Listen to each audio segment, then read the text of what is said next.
Shiny face to start off a good Monday. Thanks for coming back. Well, Ben is in Hawaii, so.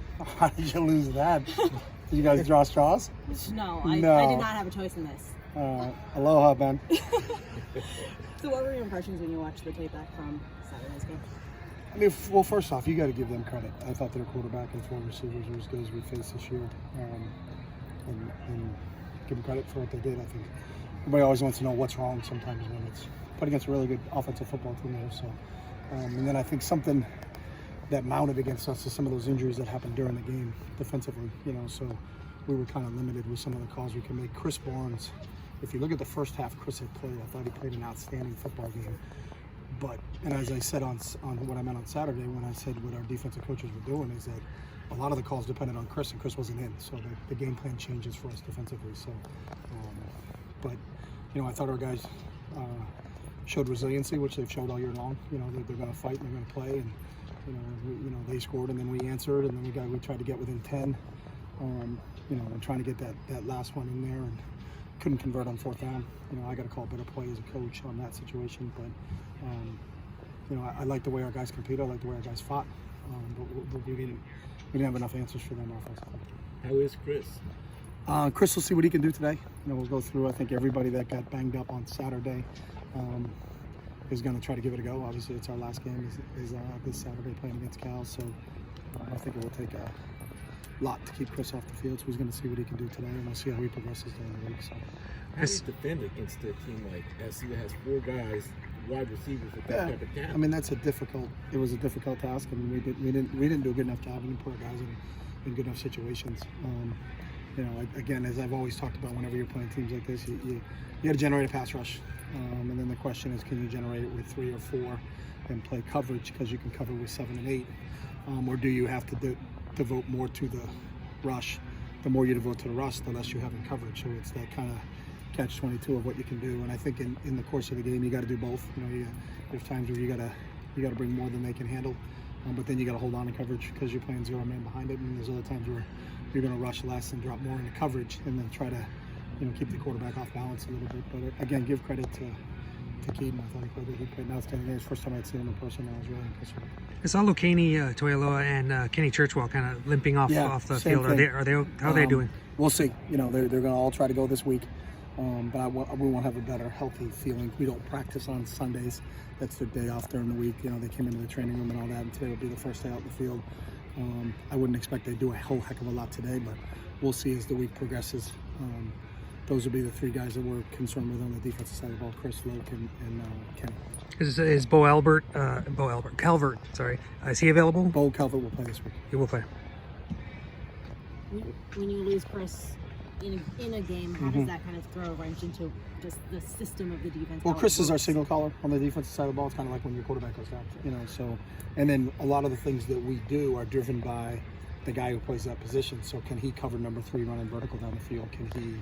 Or is he more of an in-the-box guy? And then we got to change coverages because we can't leave a guy isolated with in one-on-one things that Chris can do. You're trying to play to Chris's strengths, and Chris's strengths are, obviously a really talented player. So your play calling thought process changes when you lose someone like that in that situation. That's what I was alluding to on Saturday. Did Calvert redshirt last year? I don't think so. No. So could you use this year as a redshirt? Yeah, because he'd only be available for one game. Yes. You faced 2 really good offenses in a row, and they generate a lot of points on you. But what do you hope that your young defense can learn from facing offenses as skilled as this? That's a good question, and I think from every experience we talk about the learning experience from it. So what do you get out of in the film session that they just went through? What did we get out of it, and what did we learn from it, and how could we? What's the solution for the situation? What could we do a little bit better? What could we do as coaches better? In terms of scheme and what we're doing, and then what can they do from the technique standpoint. The one thing about this group that you never fault is their effort. They always play with great effort, which you love as a coaching staff. That's why we love this team, because no matter what the situation is, they always come back and play hard. But every experience, whether you win or lose on Saturday, you got to kind of go into Monday with an open mind when you're watching film of, what did I do good, and how do we continue to build upon that, and then what can we learn from, and then how do we get better? And that's what this process is about. What answer did the coaching staff come up with in terms of what they can learn from that? Again, I think it's part of the trying to keep the quarterback off base, and can we change? How do we affect him in the pocket? From a rush standpoint, I think you got to get a little bit more pressure on him as you play him. You understand if he has time to sit back there, he's such an accurate passer, and decisive passer that he's probably going to find an open receiver. And the less people you rush, the more time he has to throw the ball. So, can you disrupt the timing of when he has an opportunity to get rid of the football? And I think that's what you kind of want to play against him. What's the message for the team heading into this last week? Yeah, our message for the team this week is the same thing I told them immediately after the game, is that we have a small group of seniors. We're obviously an extremely young football team, but we owe it to them to send those guys out the right way.